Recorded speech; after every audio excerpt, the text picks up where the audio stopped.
First of all, just like to start the video off saying, hey, Detroit Pistons fans, congratulations. Detroit Pistons players, I know you're not watching this, but congratulations because you just broke the worst losing streak and gave everyone free wings. So, congrats to you. Obviously, that's not what this video is about, but that was pretty much the last video that I made was that when they had broke the record for consecutive losses. So just wanted to shout them out real quick before I start the actual video. So I've got the full trade right here that I'm going to break down just my thoughts on it, what it actually means.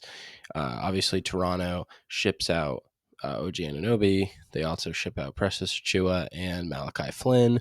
And then in exchange from, the Knicks, they get Emmanuel Quickly, RJ Barrett, and a second round pick. Is this a lot to give up if you're New York? Yeah, kind of. I do think that OG Anunoby as a defender is pretty underrated, and he is definitely capable of a larger offensive role. I think this is a trade that a lot of people are going to look back on, and you know their opinions are going to be really different because RJ could turn into a star in Toronto. He really could. Realistically, he is probably not the perfect player to play next to Scotty Barnes, but you know, Toronto is in this weird spot where they're sort of competitive, but they kind of need to rebuild. Emmanuel Quickly is a great player for them to get. You got two guys that are really solid contributors, and I don't think that either of these teams are really going to be like moving up a ton. I think the Knicks championship odds stayed exactly the same after the trade, no up or down movement there. I do think that OG Anunoby is probably a better player than RJ Barrett, but Emmanuel Quickly is a big loss. I mean, that's your six man, 15 points a game off the bench. Like, he's a damn good player.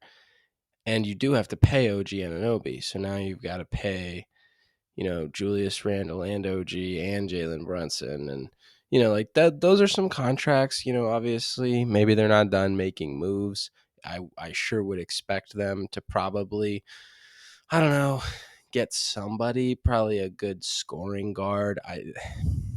They definitely could go after a guy like Donovan Mitchell, but I just don't think Donovan Mitchell is available right now. I know the Cavs aren't having a great start to the season, but I mean, they are not going to blow it up no matter what. They're going to let him walk in free agency most likely. So that's obviously something to keep an eye on. I don't really know what else New York can do. I'm gonna make a separate video, I think, just about the Lauri Markkanen situation and what teams really need him the most. I think he's a great player, and I think every team can use him. But I think there's obviously some places that are more realistic for him to go to. Overall, it looks like the Knicks are trying to build a roster around Jalen Brunson. And these are the types of players you need to have, like the OG Ananobis of the world, the ones who are going to lock down the other team's star. It kind of reminds me of the roster construction of the Celtics, built around Isaiah Thomas, when he was their guy. So I like Jalen Brunson a lot. I think he is the most guaranteed 20 that the Knicks have had since Carmelo Anthony. He is a bucket. And I think that people definitely are overrating what RJ is offensively. But Emmanuel Quickly is still a loss on offense. So there is scoring that needs to be picked up, whether that's by OG Anunoby or Jalen Brunson or a combination of both. You're going to have to wait and see. But I like the trade a lot for both sides. You get rid of an expiring deal in terms of like the side of the Raptors. And then the Knicks side, yeah, you clearly have another defensive guy. Like they're building a type of roster where Julius Randle might be expendable. He might fit into it. I don't really know. He's not a great playoff performer, but I just can't see him being the center of a trade package to go get a superstar. So maybe there'll be another trade where you kind of do a 3-team deal to get somebody good and send him somewhere. I just don't. I feel like you're kind of stuck with Julius Randle for the time being. I really do like this for Toronto, though. I really think that RJ Barrett needs that change of scenery. Not everyone is good playing in New York. And that's really kind of what this boils down to is RJ needs to be a better player around the rim. His efficiency there has been rough. He is a good post player, and he does have a bag.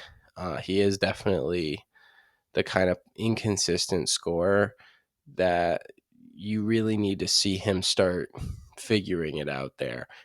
Although a higher offensive load, especially if Toronto sells at the deadline and gets rid of like Siakam as well, then you might start to see a team where Scotty Barnes and RJ Barrett and Emmanuel quickly actually, have a place on it. There's plenty of players that you can build around.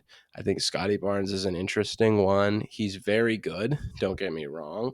I don't know if this is like the pairing. That's really the only issue that in my brain keeps coming up is RJ Barrett, Scotty Barnes. Is that really going to be a good tandem? I've been wrong before. I'm probably going to be wrong about this, but I don't know. I just don't really see like that's going to be the two guys that are just going to play well off of each other. So, if RJ was going to find it, sending him home to Canada is definitely a way to do it.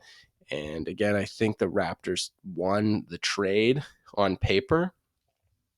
I also think that OG Anunoby is definitely going to have to prove himself. And in New York, that's one of the biggest markets you can play in. He's going to be tested.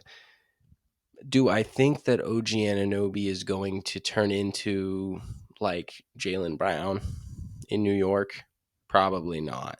But it is worth noting that New York turned Julius Randle into an amazing player, and they turned Brunson into an amazing player.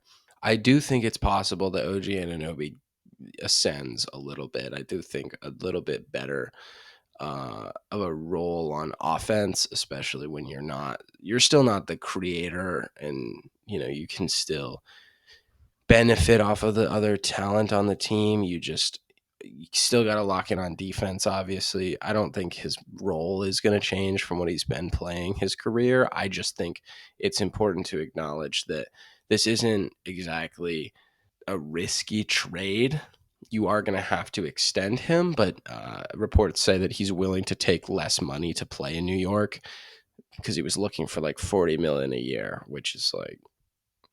But Jaylen Brown is getting paid a crap load too, so I guess we'll just have to wait and see. Maybe that's just the new way of contracts. If you average around that 20 a game, you're going to get paid. At the end of the day, I think the Knicks and Raptors are both making this trade that better fits the identity of the teams that they're trying to construct right now.